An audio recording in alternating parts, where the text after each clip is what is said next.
الحمد لله وكفى وسلام على عباده الذين اصطفى خصوصا على سيد الأنبياء وعلى آله وأصحابه الأقطياء. أما بعد فأعوذ بالله من الشيطان الرجيم. بسم الله الرحمن الرحيم. قال الله تبارك وتعالى في كلامه المجيد وفرقان الحميد: ووصينا الإنسان بوالديه حملته أمه وهن على وهن وفصاله في عامين أن اشكر لي ولوالديك وإلي المصير. وإن جاهداك على أن تشرك بي ما ليس لك به علم فلا تطعهما وصاحبهما في الدنيا معروفا. صدق الله مولانا العظيم وصدقه رسوله النبي الكريم، ونحن على ذلك لمن الشاهدين والشاكرين، والحمد لله رب العالمين. اللهم صل على محمد وعلى آل محمد كما صليت على إبراهيم وعلى آل إبراهيم إنك حميد مجيد. اللهم بارك على محمد وعلى آل محمد كما باركت على إبراهيم وعلى آل إبراهيم إنك حميد مجيد. میں نے قرطاس کے چہرے پہ ایک لفظ لکھا ہے. میں نے قرطاس کے چہرے پہ ایک لفظ لکھا ہے. اس لفظ کی خوشبو سے ہر چیز معطر ہے. اس لفظ کی کرنوں سے ہر چیز منور ہے. وہ لفظ مکمل ہے، وہ لفظ محمد ہے صلی اللہ تعالی علیہ وسلم. شروع کرنے سے پہلے گزارش یہ ہے کہ سارے دوست آگے ہو جائیں. پیچھے جگہ بالکل نہیں ہے اور آگے بہت جگہ ہے. آگے ہو جائیں، سارے آگے ہو جائیں. ایک خالی جگہ بہت ساری ہے، آگے ہو جائیں. آپ بھی آگے ہو جاؤ. اس طرح کی تشریف لے آئیں. تفسحوا فی المجالس فافسحوا یفسح اللہ لکم. مجلس میں دوسروں کے لیے جگہ چھوڑو، ان کے لیے وسعت پیدا کرو، یہ اللہ کا حکم ہے. تو آپ جلدی آگے ہو جائیں گے، جلدی بات شروع ہو جائے گی اور جلدی بات ختم بھی ہو جائے گی. یہ دیر سے آگے ہونے والے بات کو بھی لمبا کر رہے ہیں. جی درود پاک پڑھ لیجیے. اللہم صلی علی سیدنا محمد وعلیہ وسلم. سامعین محترم، آج کا ہمارا اکٹھا ہونا اور مل بیٹھنا اللہ کے اس گھر میں ایک انتہائی عظیم مقصد کے لیے ہے. ہمارے آپ کے بھائی حاجی عمران اصغر صاحب، برادر مکرم عثمان اصغر صاحب، برادر مکرم احتشام اصغر صاحب، ان کی والدہ محترمہ کا تو عنوان بن گیا اور بہانہ بن گیا۔ حقیقت میں یہ ہے کہ جس کی ماں اب اس دنیا میں نہیں ہے، اس ماں کو خراج عقیدت پیش کرنے کا یہ ایک موقع بن گیا ہے کہ اللہ کے گھر میں بھی آ گئے اور پہلے رب کریم کی مقدس کتاب کی تلاوت بھی آپ نے سنی اور ماشاءاللہ انتہائی خوبصورت نعت کلام بھی آپ نے سنا۔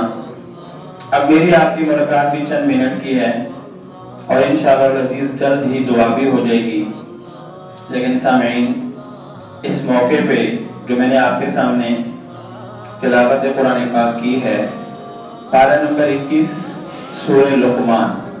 لقمان علیہ السلام کا نام تو سنا ہوگا بہت دفعہ، حکیم لقمان کے نام سے عام طور پہ ملتا بھی ہے، اور یہ بھی آپ نے سنا ہوگا کہ لقمان علیہ السلام اپنے بیٹے کو بہت ساری نصیحتیں کرتے رہتے تھے۔ بالکل اس کی گواہی قرآن بھی دیتا ہے۔ ہر باپ کو چاہیے کہ اپنے بچوں کو نصیحت کرے، اور باپ ہو حکیم لقمان جیسا تو اس کی نصیحت اتنی عظیم تھی تو اللہ نے قرآن میں بھی اس کو ذکر کیا ہے۔ وہ کیا نعمتیں تھیں اور کیا نصیحتیں تھیں، میں نے عرض کر دیا کہ پارہ نمبر 21 ہے، سورہ لقمان ہے، تفصیل سے پڑھ لیں گے۔ مجھے ایک چیز کہنی ہے، جو یہ چیز ہے وہ اللہ تعالیٰ نے حضرت لقمان علیہ السلام کی نصیحتیں بیان کی، پہلے بھی نصیحت، آگے بھی نصیحت، بیچ میں اللہ نے اپنا فرمان جاری کر دیا۔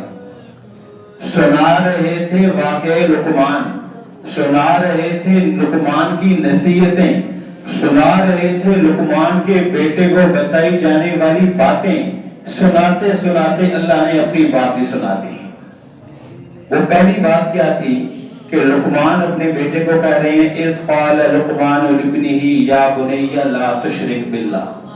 حکیم لقمان اپنے بیٹے کو کہہ رہے ہیں میرا بیٹا رب کی ذات کے ساتھ کبھی شریک، اس کی صفات میں کسی کو شریک، ان الشرک لظلم عظیم، میرا بیٹا دنیا میں بڑے بڑے گناہ ہوں گے پر شرک سے بڑا کوئی گناہ نہیں ہے، کبھی شرک نہ کرنا۔ یہ کہہ چکے تھے، اگلی بات کہی تھی، اللہ نے بیچ میں اپنی بات شروع کر دی۔ وہ کیا بات ہے جو میں نے آپ کے سامنے تلاوت کی؟ وَوَصَّيْنَا الْإِنسَانَ بِوَالِدَيْهِ۔ اللہ تعالیٰ کہتا ہے ہم نے وصینا، اردو میں ایک لفظ استعمال ہوتا ہے وصیت، یہ تو سنا ہوا ہے نا، یہ اسی سے نکلا ہے۔ میں عام طور پہ کہتا ہوں اردو اور عربی بڑی چھوٹی بہنیں ہیں آپس میں، تھوڑا بہت چند لفظوں کا فرق ہے، شکل بھی ملتی ہے، معنی بھی ملتا ہے ان کا۔ وصینا، اللہ تعالیٰ کہتا ہے ہم نے وصیت کی۔ اچھا اب اس کے اوپر آ جاؤ، یہ وصیت کیا ہوتی ہے؟ ہاں وصیت ہم تو کرتے ہیں نا موت کے وقت، موت سے پہلے۔ لقمان علیہ السلام جب وصیتیں کر رہے تھے وہ موت کا وقت نہیں تھا، پتہ یہ چلا کہ صرف آخری وقت میں جب سانس اکھڑنے لگے تو باتیں یاد ہی نہیں رہتی، اس وقت آپ کیا سمجھائیں گے؟ اس وقت کوئی بیٹی نظر آ جائے گی، بیٹا نظر آ جائے گا، زندگی ساری ایسے گزارو جیسے موت سامنے کھڑی ہے۔ اور روز اپنے بچوں کو نصیحت بھی کرو، وصیت بھی کرو، روز ان کو سمجھاؤ۔ لقمان علیہ السلام اپنے بیٹے کو سمجھا رہے ہیں، اور اللہ کہتا ہے لقمان نے کیا سمجھایا؟ ہم انسانوں کو وصیت کر رہے ہیں۔ وصینا، ہم نے وصیت کی، ہم نے نصیحت کی، ہم نے حکم دیا، ہم نے امر دیا، ہم نے یہ کہا، کیا کہا؟ وَوَصَّيْنَا الْإِنسَانَ بِوَالِدَيْهِ، ہم نے انسان کو اس کی والدین کے متعلق حکم دیا ہے، ہم نے انسان کو ان کے والدین کے متعلق کہا ہے۔ جب کہا نا لفظ والدین، تو جو لوگ عربی گرامر سمجھتے ہیں ان کے لیے جملہ عرض کرتا جاؤں، جب کہا نا والدین تو والدین کے لیے کیا کہا؟ یہ اور پیچھے کر دیا، والدین کی حالت بیان کرنا شروع کر دی۔ بِوَالِدَيْهِ حَمَلَتْهُ أُمُّهُ، کہا ہم نے انسان کو ماں باپ کے بارے میں حکم دیا، اور جب ماں باپ کا کہا تو آگے تذکرہ صرف ماں کا کیا ہے، حالانکہ باپ بھی مشقت اٹھاتا ہے، لیکن اللہ نے کہا نہیں، حملتہ امہ وہنا علی وہن، اس ماں کے بارے میں تو میں کہتا ہوں جس ماں نے کمزوری در کمزوری، تکلیف در تکلیف، مشکل در مشکل، مشقت در مشقت، اس نے ہر مشکل میں، ہر مصیبت میں، ہر گھڑی میں اپنے بچوں کا بوجھ اٹھایا اور ایک دفعہ بھی اس کے منہ پہ شکوا۔ اللہ کہتا ہے اس ماں کے بارے میں تمہیں کہہ رہا ہوں میں۔ کون سی ماں؟ جب تک تم سوتے نہیں تھے وہ سوتی نہیں تھی، تم کھاتے نہیں تھے وہ کھاتی نہیں تھی، تم پیتے نہیں تھے وہ پیتی نہیں تھی، جب تک تم سکون میں نہیں آتے تھے ماں بے قرار رہتی تھی، رات کو بچہ بستر پہ پیشاب کر دے، بوڑھی ماں، تکلیف والی ماں، بیمار ماں، مشقت والی ماں اٹھ کے خود بستر پہ خود پیشاب والی جگہ پہ سو جاتی ہے، بچے کو خوش جگہ پہ سلاتی ہے۔ کون کرتا ہے یہ؟ رات ہو دسمبر جنوری کی اور رات یخ بستہ ہو ٹھنڈی ہو، وہ خود تو تکلیف برداشت کرتی ہے، اپنے معصوم پھول کے اوپر سردی نہیں آنے دیتی، اس کو تکلیف میں نہیں جانے دیتی، اس کو پیشاب میں نہیں جانے دیتی، اپنے کپڑے خراب ہو جائیں کوئی بات نہیں، بچے کا پاجامہ تبدیل کرواتی ہے۔ اللہ کہتا ہے وہ ماں یاد آئی؟ لقمان کی نصیحت تم سن رہے تھے، میں خود رب رحمان تمہیں نصیحت کرتا ہوں، اس ماں کے بارے میں نصیحت کرتا ہوں۔ کون سی ماں؟ کون سی ماں؟ حضرت سعد بن ابی وقاص رضی اللہ تعالیٰ عنہ صحابی رسول ہیں، اور ایک بات اکثر فخر سے کہا کرتے تھے، کہتے تھے قرآن کی 4 آیتیں میری وجہ سے نازل ہوئی ہیں۔ اب وہ 4 آیتوں کا تو وقت ویسے ہی ختم ہو گیا، ایک آیت عرض کر دیتے ہیں۔ کہنے لگے ہوا یوں کہ میں نے کلمہ پڑھ لیا، کلمہ پڑھا محمد عربی صلی اللہ علیہ وسلم کا، میں اس لیے عرض کرتا ہوں اللہ کا شکر ادا کیا کریں، دنیا میں بے شمار مسلمان ہم سے پہلے ہوئے، وہ عظیم مسلمان ہے جو محمد مصطفیٰ کا غلام ہے صلی اللہ علیہ وسلم۔ ہر نبی کا امت ہی بڑا عظیم ہے، پر میرے آقا کی امت کی شان ہی کچھ اور ہے۔ ہر نبی بڑا عظیم ہوگا، پر وہ نبی جو سارے نبیوں کا امام ہے اس کی شان ہی کچھ اور ہے۔ ہر نبی اللہ کو بڑا محبوب ہے، لیکن جو خود محبوب کبریا ہوا اس کی شان ہی کوئی اور ہے۔ جس کے چہرے کی قسمیں اللہ اٹھائے، جس کی زلفوں کا تذکرہ اللہ کرے، جس کے مکے کا تذکرہ اللہ قرآن نہ کرے، جس کے مدینے کا تذکرہ اللہ قرآن نہ کرے، وہذا البلد الامین، یہ امن والا شہر اللہ اس کو قرآن نہ کہے، لا اقسم بہذا البلد، اس کے شہر کی قسمیں اللہ قرآن نہ کھائے۔ اور حضرت عباس کہنے لگے بھتیجے ایک بات پوچھتا ہوں، آپ چھوٹے سے تھے تو گھوڑے میں لیتے ہوتے تھے، میں اکثر آپ کے پاس آتا تھا، آپ کی نظر آسمان پہ ہوتی تھی، اب میں آسمان کو دیکھتا تھا، آسمان کا چاند کبھی ادھر ہوتا کبھی ادھر ہوتا، میرے بھتیجے مجھے بتا تو صحیح وہ کیا منظر تھا اور کیوں ہوتا تھا؟ آقا نے فرمایا چچا میری انگلی کے اشارے کے پیچھے پیچھے چاند چکر لگاتا تھا، میں جدھر اشارہ کرتا چاند گھوم جایا کرتا تھا۔ آقا صلی اللہ علیہ وسلم زمین پہ کھڑے ہیں، انگلی کا اشارہ فرمایا بن شکل قمر، چاند 2 ٹوٹے ہو گیا، پہاڑ کے ساتھ دیگ لگائی، وہ احد کے میدان میں احد کا پہاڑ فون سے زیادہ نرم ہو گیا، مری ہوئی گو سے بات کی، یا زب مسلم شریف کی روایت ہے، یا زب اے گو، اس گو نے زندہ ہو کر عربی میں آقا سے باتیں کرنا شروع کر دی۔ کیا عرض کریں گے آقا کی بات خدا حضور، کوئی قصہ مختصر، اللہ کے بعد اللہ نے اگر کسی کو سب سے عظیم بنایا ہے تو حضرت محمد مصطفیٰ احمد مجتبیٰ سید الکونین محمد عربی صلی اللہ تعالی علیہ وسلم ہے۔ میرے آقا کے پاس آئے، کون آئے؟ یہ عظیم ہستی، ان کے پاس آنے والے کا نام سعد ہے، سعد ابن ابی وقاص ہے، آگے کلمہ پڑھا، مسلمان ہو گئے، لوگوں میں بات پھیل گئی کہ سعد نے بھی کلمہ۔ یہ اس دور کی بات تھی جب ماں باپ کہتے تھے کہ ہم جو کہہ رہے ہیں تمہیں وہی کرنا پڑے گا، اور بچے کرتے بھی تھے، لیکن جب حضور آئے تو کفر کے در ٹوٹے، کفر کے گھر چھوٹے، کفر کے بت ٹوٹے، اللہ نے شرک کو ختم کیا، اللہ نے کفر کو ختم کیا، تو آقا کے قدموں میں سارے آ کے بیٹھنا شروع ہو گئے۔ تو حسن ایسا تھا آپ صلی اللہ علیہ وسلم کا کہ سعد کے دل کو بھی پگھلا کے رکھ دیا۔ سعد آئے، اللہ کے رسول مجھے کلمہ پڑھائیے، مجھے اپنا غلام بنائیے، مجھے اپنا مقتدی بنائیے، مجھے اپنا مرید بنائیے، مجھے اپنا شاگرد بنائیے۔ آقا صلی اللہ علیہ وسلم نے کلمہ پڑھایا۔ ہاں حسن وہ جو سر چڑھ کے بولے، جادو وہ جو سر چڑھ کے بولے۔ تو حضور کی محبت کا نشہ ایسا تھا کہ ساتھ گھر گئے، ماں ناراض ہو گئی، خاندان والے ناراض ہو گئے، اچھا تو ان کے ساتھ مل گیا، ہمارا تیرے ساتھ اٹھنا بیٹھنا ختم، بات چیت ختم۔ ایک دن 2 دن گزرا، ساتھ کی صحت پہ کوئی اثر نہیں پڑا۔ ماں نے کہا اچھا تمہیں کوئی فرق نہیں پڑتا، چلو آج کے بعد میں کھانا پینا چھوڑ دیتی ہوں، میں بھوکی رہوں گی، پیاسی رہوں گی، اور یہ کہوں گی کہ یہ ساتھ کی وجہ سے میں ایسا کر رہی ہوں، تم میری بات نہیں مانتے، ان کا دامن کیوں نہیں چھوڑتے؟ حضرت سعد رضی اللہ تعالیٰ عنہ اپنی والدہ کی بھوک اور پیاس کو جب دیکھا، اچھا یہ جزاک اللہ یہ پکڑ لیں، یہ سارے آپ محبت میں کرتے ہیں، آپ کی محبت سر آنکھوں پر، لیکن محبت کو پھر آپ دل میں رکھیں اور نبی کی بات کو پہلے رکھیں، یہ چیزیں انشاءاللہ ہوتی رہیں گی، جی پھر کریں گے انشاءاللہ عزیز۔ تو کہاں پہنچے تھے؟ 2-3 بندوں کو یاد ہے، باقی سارے میری طرح بھول گئے ہیں۔ ہاں کھانا پینا، وہ کیا فواد سی کہی ہے، کھانا پینا چھوڑ دیا۔ حضرت سعد نے کہا اماں آپ نے کھایا، کھانا نہیں کھایا؟ کہا بیٹا نہیں کہوں گی، حضور کا دامن چھوڑ دے۔ اماں پانی نہیں پیا؟ نہیں پیتی، حضور کا دامن چھوڑ دے۔ اماں سوتی نہیں ہو؟ نہیں سوتی، حضور کا دامن چھوڑ دے۔ ساتھ باہر نکلے، لوگوں سے کہنے لگے، خاندان والوں سے کہنے لگے دنیا چھوڑ سکتا ہوں، کملی والے کا دامن۔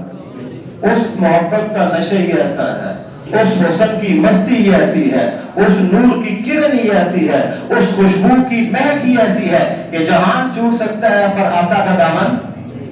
لوگوں نے کہا ساتھ تم باہر جاؤ، ہم ان کا انتظام کرتے ہیں۔ خاندان کے لوگ اکٹھے ہو گئے، کہا اماں کھاؤ کا نہیں کھاتی، اماں کھاؤ کا نہیں کھاتی۔ میں بہت مختصر عرض کر رہا ہوں، حدیث میں آتا ہے لوگوں نے جس طرح ہم مسواک استعمال کرتے ہیں نا، ایسی کوئی لکڑی لے کے ان کے منہ کو کھول کے اندر میں کھانا ڈالا۔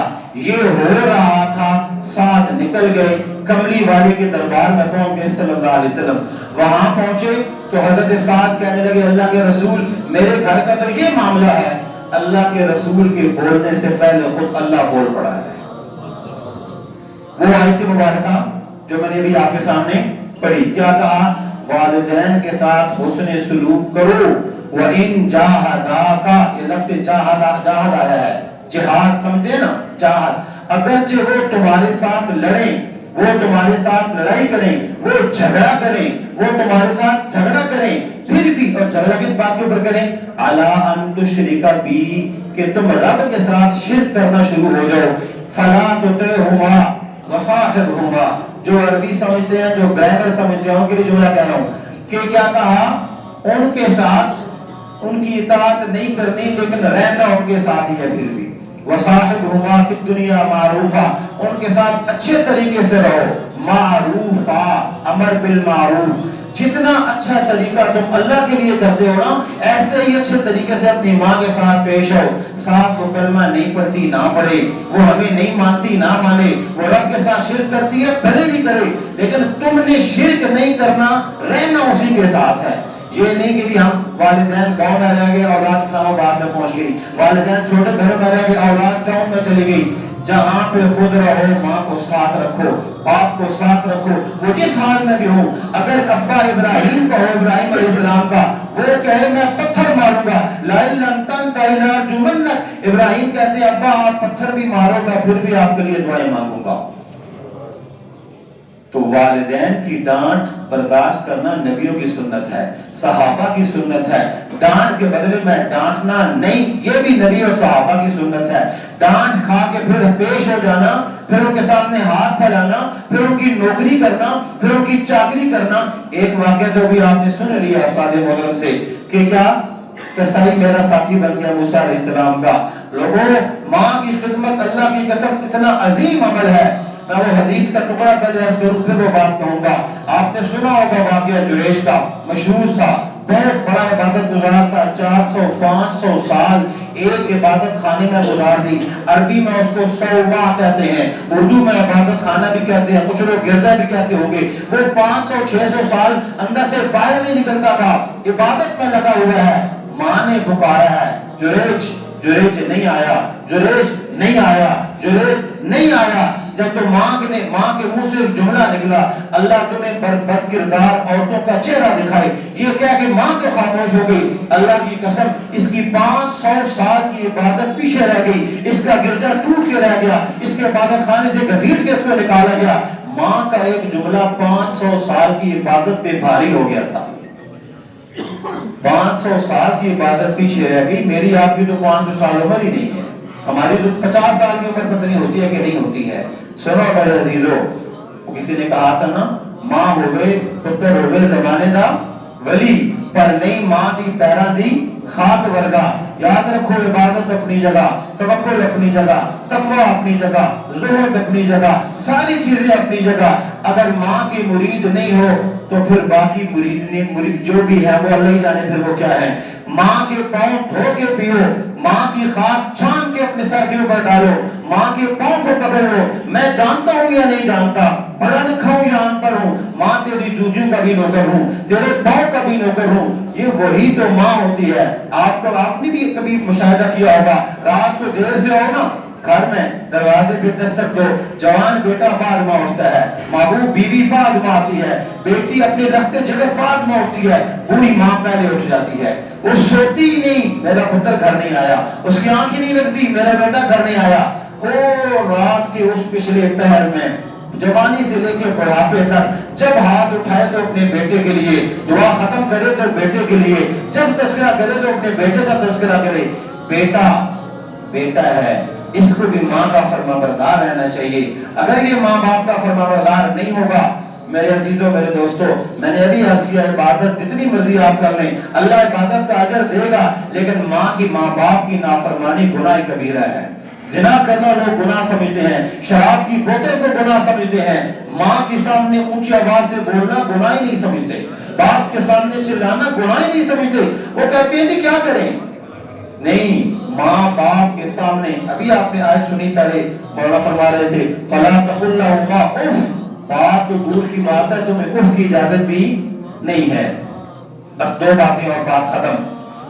امام الانبیاء صلی اللہ علیہ وسلم کے پاس ایک جوان آیا، نوجوان آ کے کہنے لگا ابھی اخذ مالی، میرا باپ میرا سارا پیسہ لے لیتا ہے، وہ بوڑھا ہے، وہ کماتا کوئی نہیں، وہ گھر میں بیٹھا ہوتا ہے، یہ بڑھاپا بھی ہر ایک کے پاس آتا ہے.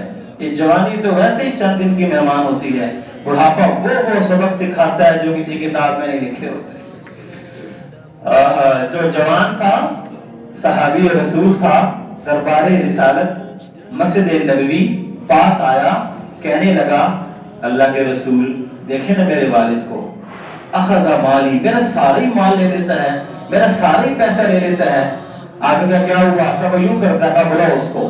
یہ جوان ادھر اٹھا بلانے کے لیے گیا، کئی ساری حدیث میں کتابوں میں حدیث موجود ہے. تو اللہ کا فرشتہ جبریل حاضر ہو گیا. اللہ کے رسول جس بوڑھے کا آپ کو کہہ کر گیا ہے نا، جب وہ آپ کے پاس آئے گا نا تو آپ مجھے ایک بات کہنا. وہ بات کیا ہے؟ وہ بات ہے جو اس کہنے والے نے بھی ابھی تک سنی نہیں ہے، اس کہنے والے نے بھی ابھی تک سنی نہیں ہے. آپ اس سے پوچھنا کہ کیا بات ہے.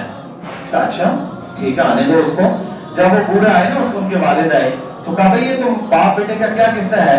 تو وہ بوڑھے نے وہیں پاس آتے آتے کہا اللہ کے رسول اس کا پیسہ، اس کی ماں، اس کی خالہ، اس کی پھوپھی، یہ 3 رشتے کے بھائی، اس کے علاوہ کسی اور کے اوپر میں نے لگایا ہو تو یہ مجھے بتائے. یعنی بوڑھا کہاں پہ لگا رہا تھا؟ سمجھ ہے نا قریبی رشتوں پہ. تفصیل کا وقت نہیں ہے کیونکہ پہلے بہت دیر ہو گئی ہے، میں مختصر عرض کر رہا ہوں، اگلی بات کہنا چاہتا ہوں. کہا جی بالکل مجھے بات کو صاحب کو جواب بیٹا کہنے لگا جی ٹھیک ہے. آپ نے کہا یہ تو ہو گیا، بیٹھو ادھر، یہ بتاؤ کہ تم نے وہ کیا کہا جو تم نے کہا تو ہے لیکن تمہارے کانوں نے بھی ابھی تک سنا نہیں ہے. تو کہنے لگا اشہد ان لا الہ الا اللہ واشہد انک محمد رسول اللہ.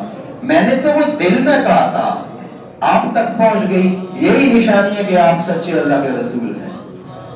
یہ وہ فرشتوں کا سردار آپ کے در کی نوکری کرتا ہوا آپ کو آگے بتا گیا ہے کہ بوڑھے نے دل میں اس طرح کہا، اس سے ذرا وہ سنو اس نے کہا کیا ہے. آپ نے کہا اچھا سناؤ بڑے میاں وہ کیا بات تھی. اللہ کے نبی صلی اللہ علیہ وسلم چپ ہوئے، وہ بولنا شروع ہوا کہ میں نے اپنے دل میں کہا تھا کہ میرا بیٹا جب تو بول نہیں سکتا تھا ہم تیرے بولنے کا انتظار کرتے رہے، تو دیکھ نہیں سکتا تھا ہم تیری آنکھ کھلنے کا انتظار کرتے تھے، تو رات کو بیمار ہو جاتا تو تجھے بیماری ہوتی یا نہیں ہوتی ہم تیرے سے پہلے اسی بیماری میں بیمار ہو جاتے تھے، تو تکلیف میں ہوتا ہم تکلیف میں ہو جاتے تھے، جب تک تجھے قرار نہ آتا ہم قرار ہمیں قرار نہیں آتا تھا، تیرے دانت نہیں تھے، ہم تجھے کھلائے بغیر چین نہیں لیتے تھے، تجھے سلائے بغیر سوتے نہیں تھے، تجھے ہم سکون میں دیے بغیر سکون میں نہیں ہوتے تھے۔ اے میرے بیٹا پھر ہوا یوں کہ تو آہستہ آہستہ جوان ہوتا گیا، میں آہستہ آہستہ بوڑھا ہوتا گیا، تیری ہڈیاں مضبوط ہوتی گئی، میری ہڈیاں کمزور ہوتی گئی، تیرے اندر جوانی آتی گئی، میرے اندر بڑھاپا آتا گیا، تیری نظر تیز ہوتی گئی، میری نظر کمزور ہوتی گئی، تیرے ہاتھ مضبوط ہوتے گئے، میرا جسم دبلا پتلا ہوتا چلا گیا۔ میں اس وقت اپنا سب کچھ تیرے لیے تو لاتا تھا، کماتا تھا، آج جب تیرا وقت آیا ہے تو تو نے مجھے تانے دینا شروع کر دیے کہ میرا مال کھا گیا، میرا پیسہ کھا گیا، میری کمائی پہ نظر رکھتا ہے، میری جیب کے اوپر نظر رکھتا ہے، اس نے کیا کیا ہمارے لیے؟ ہائے میرا بیٹا تو نے ایسے بھی نہ کیا جیسے ایک شریف پڑوسی کے ساتھ کرتا ہے، اتنے تانے تو پڑوسی بھی نہیں دیتا کہ ہمارا کھا گئے ہو، تو نے بیٹا ہو کے یہ سب کر دیا ہے۔ ادھر اس بوڑھے نے یہ کہا، ادھر نظر اٹھائی، اللہ کے نبی صلی اللہ علیہ وسلم کی آنکھوں سے آنسوں کی برسات جاری تھی، آپ نے اس شخص کو پکڑا اور فرمایا انت و مالک لابیک، تو اور تیرا مال سب تیرے باپ کا ہے، تجھے بھی جیسے وہ مرضی استعمال کرے، تیرا مال بھی جیسے وہ مرضی۔ آخری بات اور بات ختم۔ اسی وجہ سے بعض علماء نے لکھا ہے کہ دنیا بھر میں کوئی اور کسی کو اتنا مال استعمال کسی کا اجازت نہیں جتنا باپ کو اپنے بیٹے کا مال استعمال کرنے کی۔ سلسلہ صحیحہ حدیث مبارکہ، ان اولادکم ہبۃ اللہ، تمہاری اولاد یہ اللہ کا تمہیں ہدیہ ملا ہے، یہب لمن یشاء اناثا ویہب لمن یشاء الذکور، یہ بیٹے بیٹیاں اللہ نے دیے ہیں، تو جو بیٹے بیٹیاں اللہ نے دیے ہیں تو بیٹے بیٹیوں کا مال بھی اپنے والدین کے ساتھ اچھا سلوک کرنا، کسی گھر میں کسی باپ کا دل نہ ٹوٹے، کسی پردے کے پیچھے کوئی ماں چھپ کے رویا نہ کرے۔ میرے عزیزوں، یہ آج دروازوں کے پیچھے، کھڑکیوں کی اوٹ میں، پردوں کے پیچھے یہ لینے والی سسکیاں، یہ مائیں بہت زیادہ دیر کی بات نہیں ہے، یہ اللہ کے عرش کو ہلا دیتی ہیں، یہ 500 سال کی عبادت کا جنازہ نکال دیتی ہیں۔ اس لیے جو بھی ہیں جہاں پہ بھی ہیں اپنی ماں کی جوتی کو سر کا تاج بنائیں۔ پھر کس لیے دن دیکھا کہ ہمارے بھائی، وہ میں نے ان کو کئی دفعہ دیکھا، تکلیف میں بھی ہیں، مشقت میں بھی ہیں، بیماری میں بھی ہیں، ان کے منہ پہ ایک لفظ شکوے کا نہیں تھا، ان کے پیشانی پہ بل نہیں پڑتے تھے، وہ ہمیشہ اللہ کا شکر ادا کیا کرتی تھی۔ آج وہ ماں ہم میں نہیں ہے، کتنی اور ساری نہیں ہوگی، کل کس کی ہے کوئی پتہ نہیں ہے۔ آج موقع ہے جس کی ماں زندہ ہے ان کو ہم راضی کریں، ان کے ہم حقوق ادا کریں، ان سے ہم دعا کروائیں، اور اس کے بعد والدین ان کے ساتھ اچھا سلوک کریں، اپنے لیے بھی آخرت بنائیں، اور ان کے ذریعے سے اپنی قبر کو جنت کا باغ بنائیں، اپنے اگلے جان کی مشکلیں آسان کریں۔ اللہ تعالیٰ عمل کرنے کی توفیق نصیب فرمائے۔